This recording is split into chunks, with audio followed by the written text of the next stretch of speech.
අපි හැමෝම ජීවිතේ කරන ලොකුම වැරැද්ද තමයි අපේ සතුට අපේ සාර්ථකත්වය වෙනත් කෙනෙක් මත රඳවන එක. මිනිස්සු අපිට උදව් කරයි අපි වැටෙනකොට ළඟින් ඉඳී කියලා අපි ලොකුවට බලාපොරොත්තු තියාගන්නවා.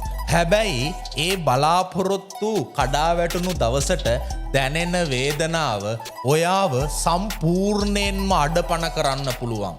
සතුටින් ඉන්න ඕනි නම් අනුන්ගෙන් බලාපොරොත්තු තියාගන්න එක නතර කරන්න.